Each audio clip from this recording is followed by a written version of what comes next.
धन्य हो राम, तुम्हारी जय हो। तीनों लोक में तुम्हारे सिवा कोई भी ताड़का को नहीं मार सकता था। अब हमें विश्वास हो गया कि तुम जगत कल्याण के निमित्त ही इस भूतल पर आए हो।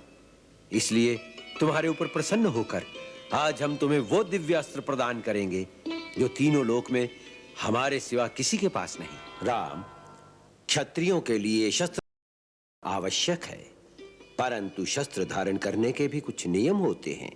देश, समाज और किसी निर्बल प्राणी की रक्षा के लिए शस्त्र उठाना वीर पुरुषों का कर्तव्य है।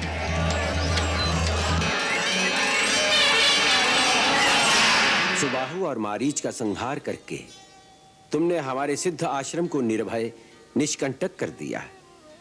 तपस्वी मुनि जनों की ओर से हम तुम दोनों भाइयों का अभिनंदन करते हैं। गुरुजनों का अभिनंदन नहीं, आशीर्वाद मिलना चाहिए। राम, ये पवित्र गंगा नदी तुम्हारे पूर्वजों की देन है। हमारे पूर्वजों की देन?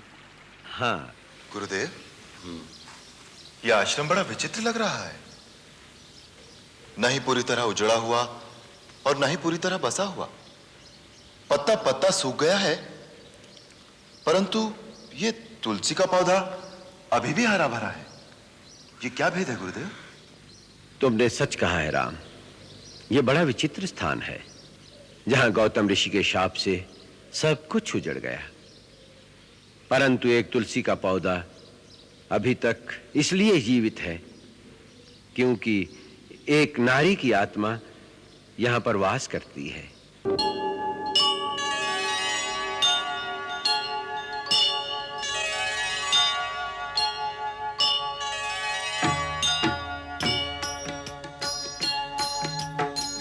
सीताराम चरित अति पावन, मधुर सरस अरु अति मन भावन।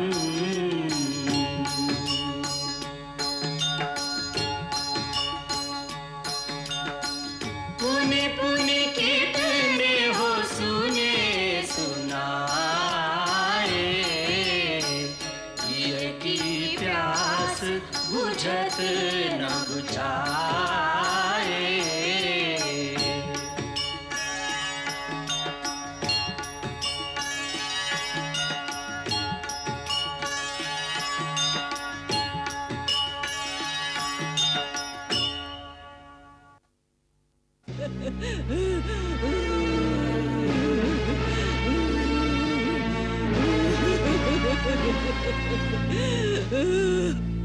राम, यही है ताड़का।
धन्य हो राम, तुम्हारी जय हो।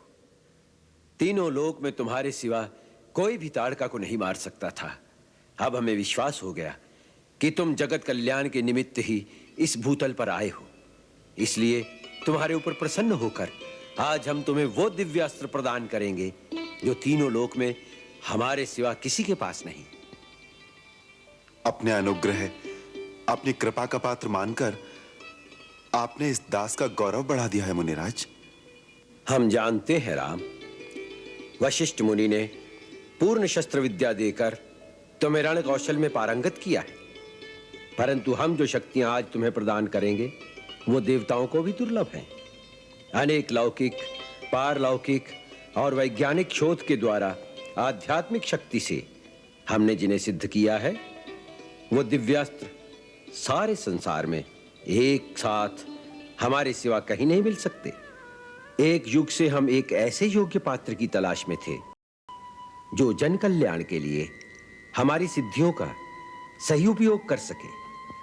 हमें दिखाई दे रहा है कि भविष्य में आतताई शक्तियों से आर्यवर्त की रक्षा करने का भार तुम्हें उठाना होगा, और उस समय इन दिव्य अस्त्रों की तुम्हें आवश्यकता होगी।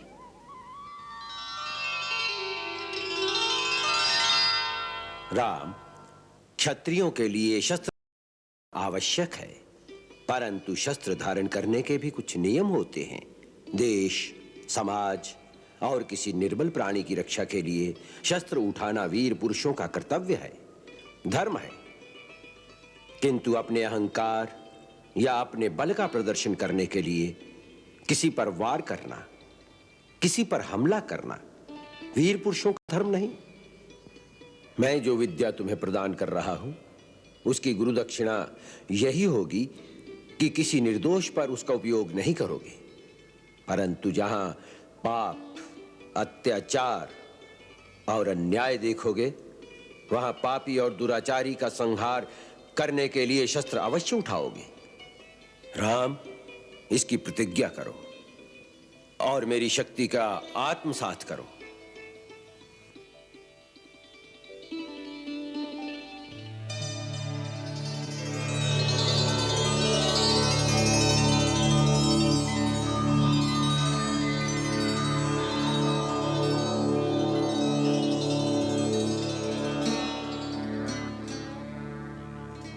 राम, अब मैं तुम्हें इन दिव्य अस्त्रों के आवाहन, संचालन और विसर्जन के मंत्र बताऊंगा, जिनके प्रभाव से तुम देवता, गंधर्व, नाग, असुर सब पर विजय पा सकोगे। वत्स, अस्त्रों में कई प्रकार की शक्तियां होती हैं।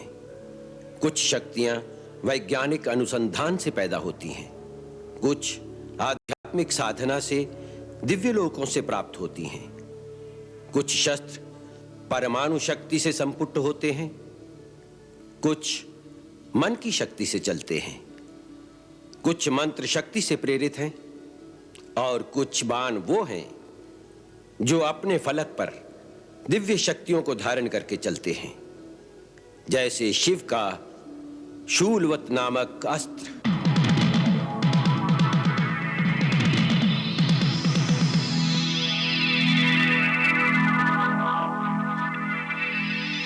ब्रह्मास्त्र,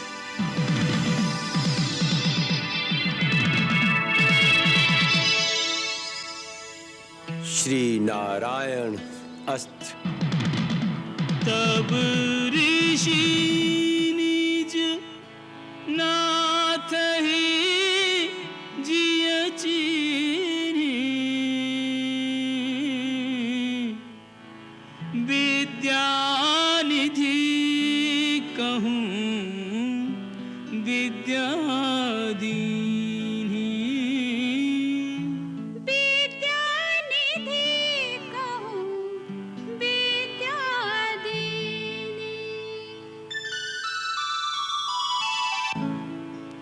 आयुध सर्व समर्पिके प्रभु निज आश्रम आने, कंद मूल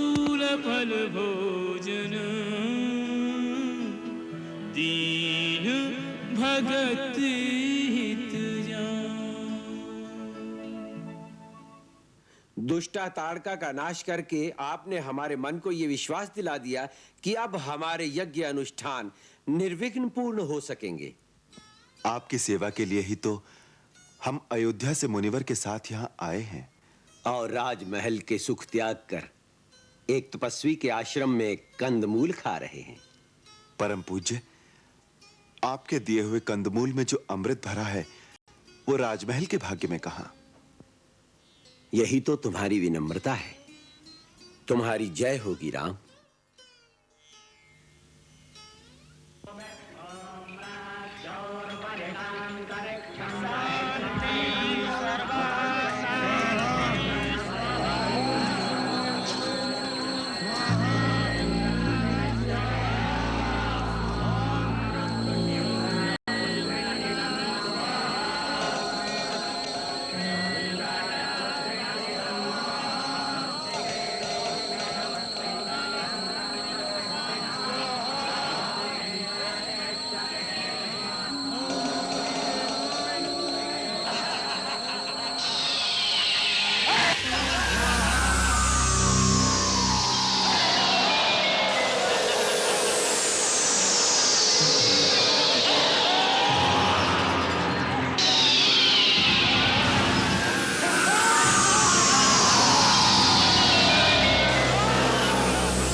वीनु फरमान राम तब मारा, सत्य जो जन गा सागर पारा।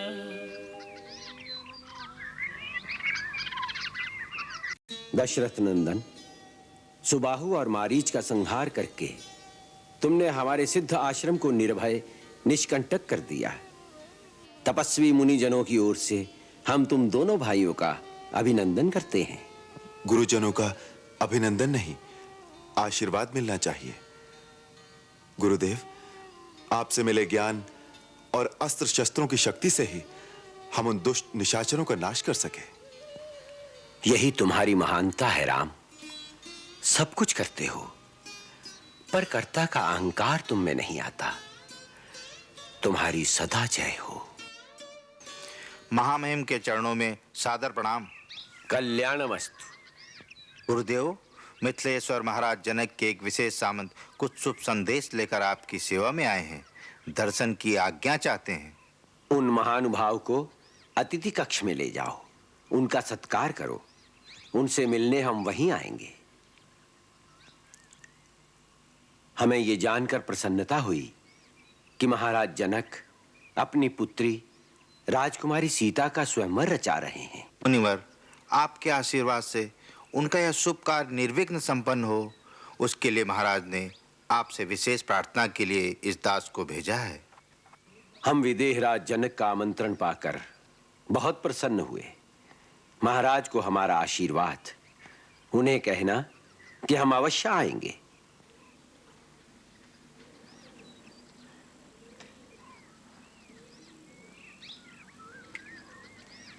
भैया, गुरुदेव आ रहे हैं। गुरुदेव, प्रणाम गुरुदेव। पधारिए। बैठो वत्स।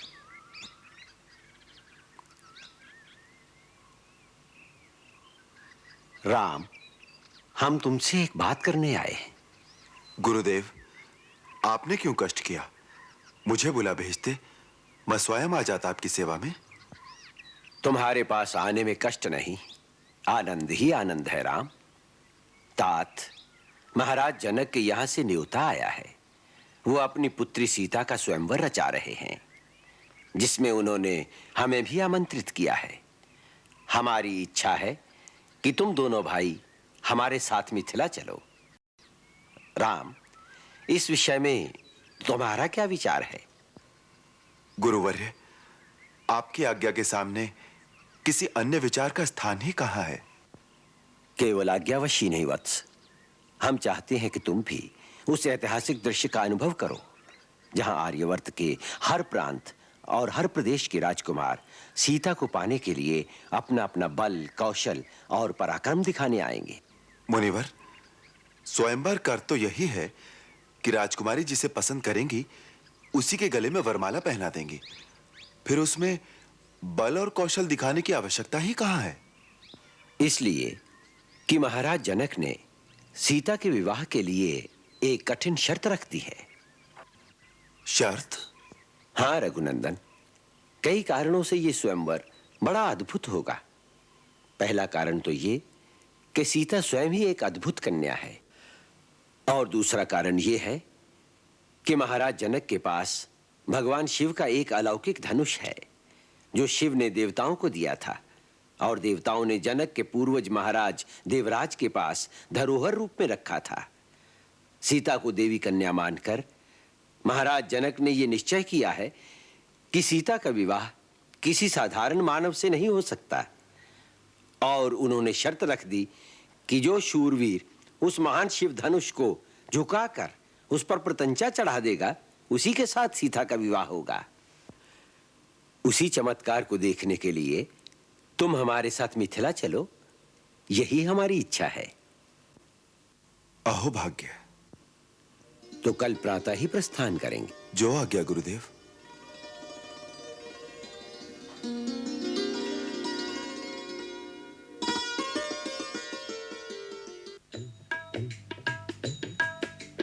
चले राम लक्ष्मण मुनि संगा, चले राम लक्ष्मण मुनि संगा, गए जहां जग पावनी गंगा, गए जहां जग पावनी गंगा, जग पावनी गंगा। हे रघुकुल तिलक राम, वत्स लक्ष्मण, ये परम पावनी सर्व पापनाशिनी गंगा है, इन्हें प्रणाम करो।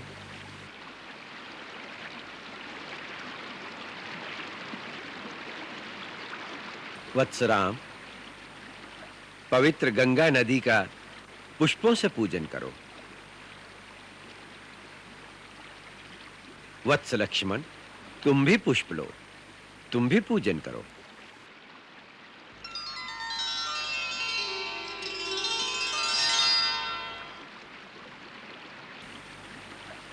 राम, ये पवित्र गंगा नदी तुम्हारे पूर्वजों की देन है। हमारे पूर्वजों की देन? हाँ, बैठो।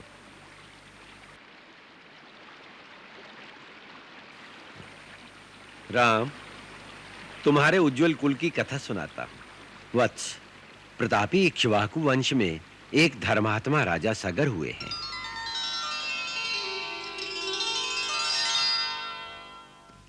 एक बार जब वह अश्वमेध यज्ञ कर रहे थे,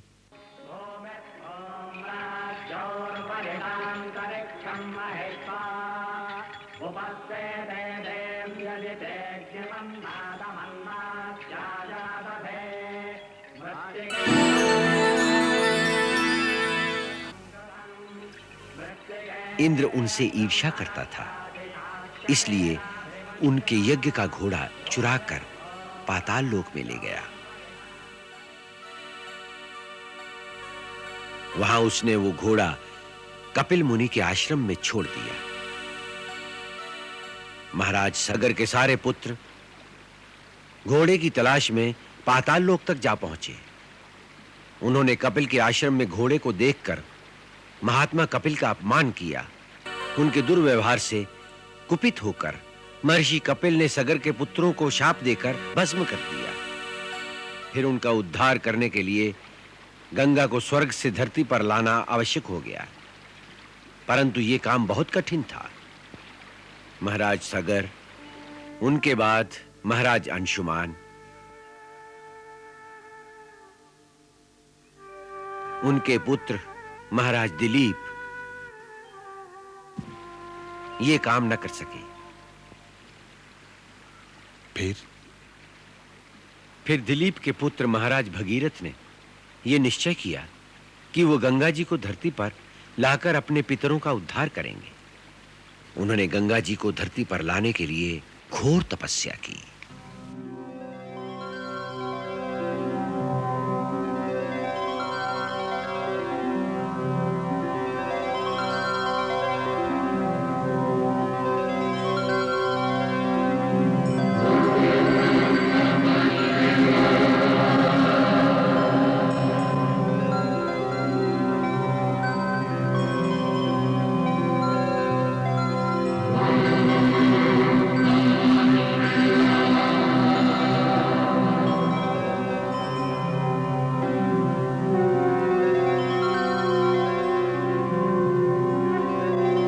उनकी तपस्या से प्रसन्न होकर ब्रह्मा प्रकट हुए।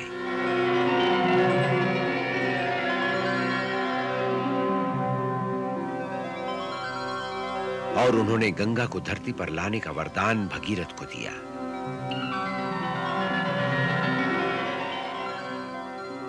फिर ब्रह्मा जी के कहने पर भगीरथ ने शंकर जी की आराधना की, ताकि जब गंगा आकाश से धरती पर गिरे तो वो उन्हें अपने शीश पर धारण करें, अन्यथा गंगा के वेग की प्रबलता से धरती के फट जाने का डर था।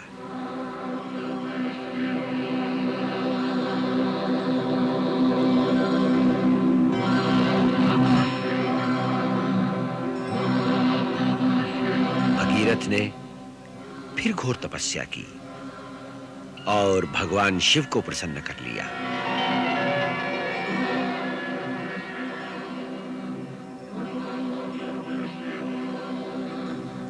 उन्होंने भगीरथ को वचन दिया कि वो गंगा जी को अपने शीश पर धारण कर लेंगे। फिर ब्रह्मा जी के आदेश से श्री विष्णु के चरणों से निकलकर गंगा जी आकाश मार्ग से धरती पर बड़े वेग से आईं।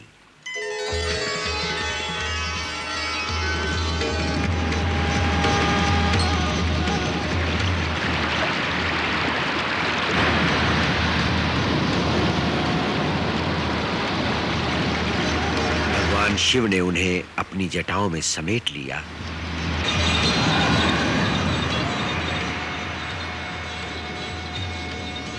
और फिर धरती पर बहने दिया, जिससे भगीरथ का मनोरथ सफल हुआ और धरती से लेकर पाताल तक सबका कल्याण हुआ।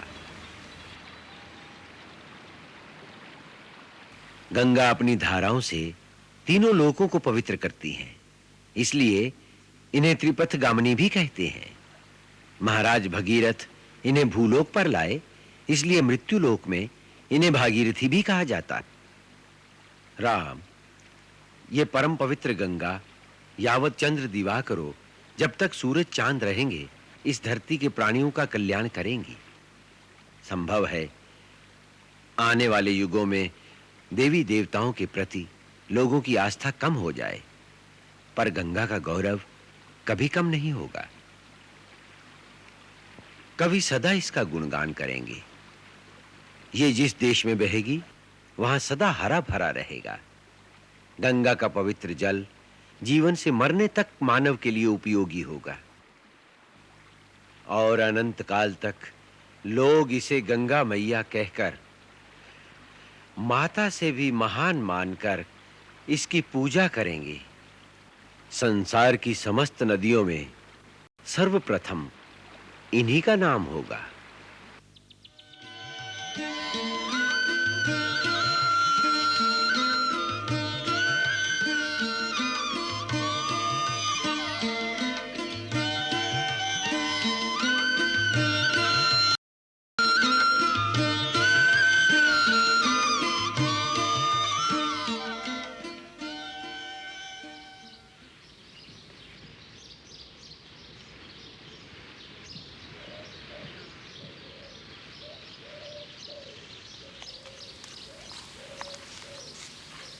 गुरुदेव, यह आश्रम बड़ा विचित्र लग रहा है।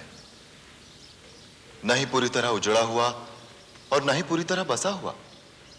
पत्ता पत्ता सूख गया है, परंतु ये तुलसी का पौधा अभी भी हरा भरा है। ये क्या भेद है गुरुदेव? तुमने सच कहा है राम।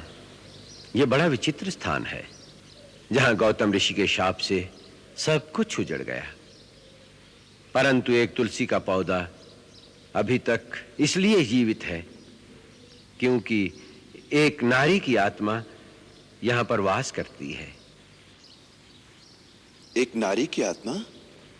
हां, एक अभागन नारी, जिसके साथ एक पुरुष ने छल किया और दूसरे ने उसको दंड दिया। ये कैसी अद्भुत कथा है गुरुदेव? ये कौन लोग थे जिन्होंने ऐसा किया?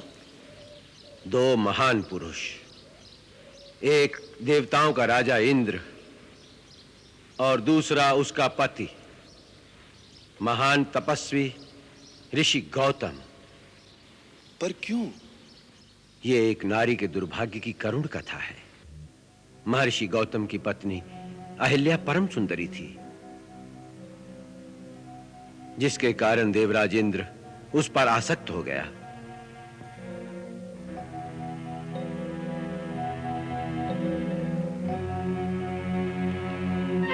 एक समय जब महर्षि गौतम प्रातः स्नान के लिए नदी पर गए, तो इंद्र ने अवसर देखा और अवसर का लाभ उठाने की ठानी। उसने गौतम का रूप धारण कर लिया। गौतम का रूप धारण करने के पश्चात अहिल्या से समागम के लिए वो दबे पांव चुपके चुपके अहिल्या की कुटिया की ओर चल पड़ा। छिपते छिपाते वो अहिल्या की कुटिया में प्रवेश कर गया।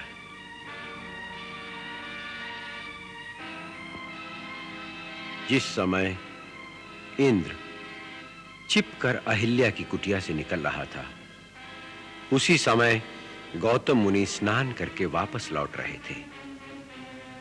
उन्होंने अपने ही रूप में दूसरे पुरुष को अपनी कुटिया से निकलते देखा, तो वो समझ गए कि ये इंद्र का कपट जाल है।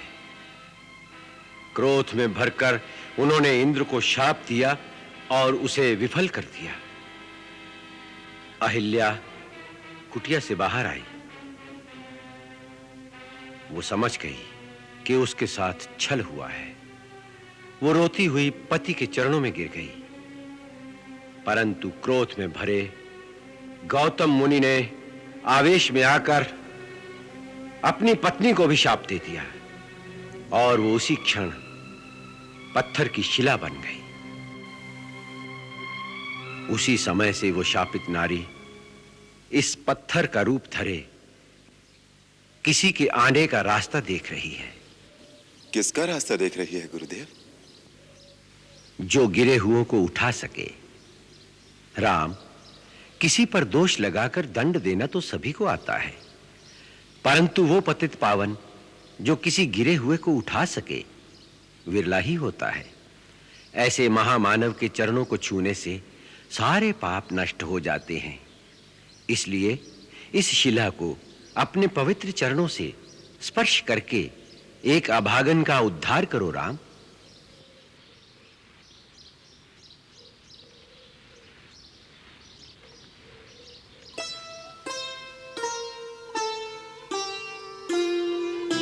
श्री रामचंद्र सुखद स्पर्श से शिला बनी सुंदर नारी। पद पंकज पावन शोक नशावन, पद रज की महिमा भारी। मैं नारी अपावन, मैं नारी अपावन, प्रभु जग पावन, पावनता का दान दिया। जो त्रिभुवन पूजित लक्ष्मी सेवित, उन चरणों में स्थान दिया। ऋषि गौतम द्वारा, ऋषि गौतम द्वारा श्राप जो पाया, श्राप वही वरदान हुआ। गई तन की जड़ता, पाई शुचिता, भाग्य जगे कल्याण हुआ।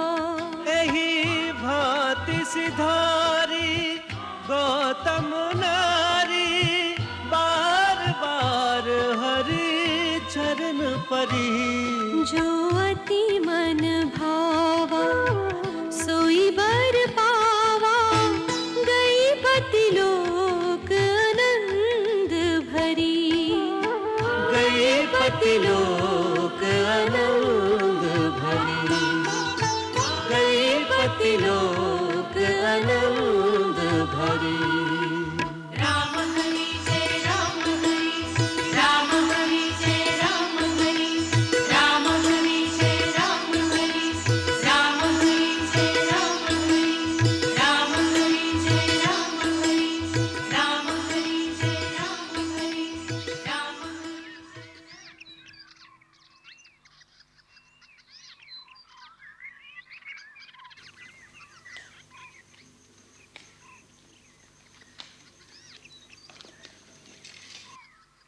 राम, लक्ष्मण, इस आम्र वाटिका का वातावरण बड़ा शांत और पवित्र है, नगर के कोलाहल से अलग। क्यों ना हम अपना डेरा यहीं डालें? जैसी आपकी इच्छा गुरुदेव। महामुनि के श्री चरणों में दास का सादर प्रणाम। कल्याणमस्तु। मैं महाराज को आपके आगमन की सूचना देता हूँ। अखंड सौभाग्य महारानी सुनैना, यशस्वी हो मिथिलेश्वर जनक, सकल मनोरथ सफल हो।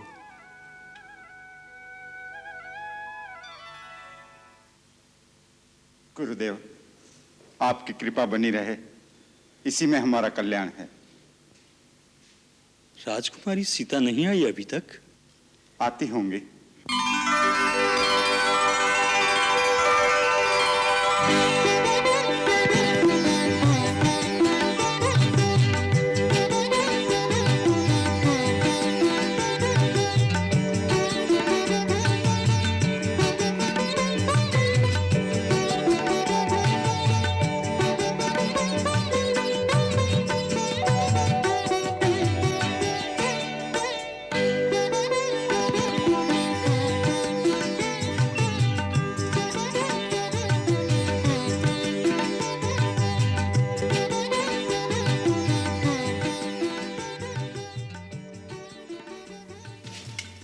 गुरु शतानंद के चरणों में प्रणाम। तुम्हारी मनोकामना पूर्ण हो बेटी।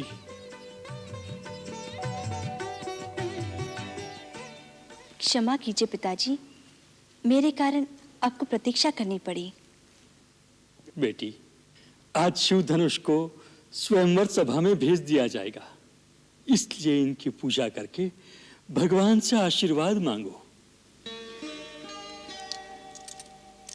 सीता, बचपन से तूने इस शिव धनुष की पूजा की है बेटी।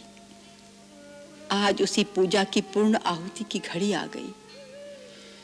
तेरे पिता ने तेरे विवाह के लिए एक ऐसे पराक्रम की शर्त रखी है जिसे पूरा करना एक साधारण पुरुष के लिए असंभव नहीं तो बहुत कठिन अवश्य होगा।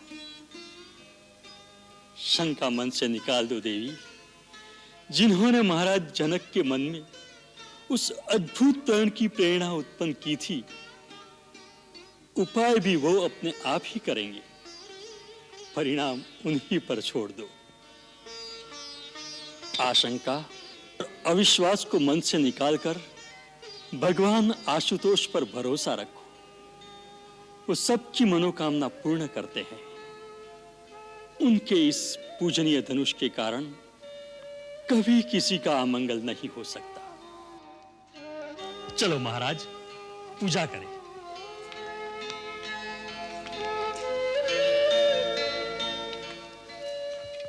लो बेटी सीता, मन लगाकर पूजा करो। बेटी उर्मिला, तुम भी अपनी बड़ी बहन के लिए भगवान से प्रार्थना करो। ओम नमः शिवाय।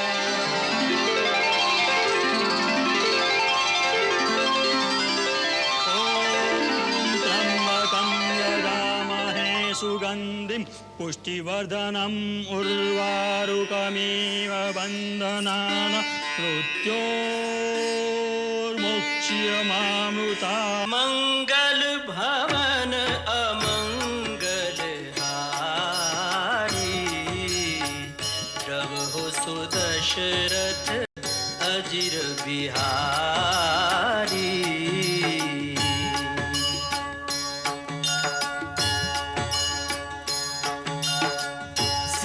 सीताराम चरित अति पावन, मधुर सरस अरु अति मन भावन।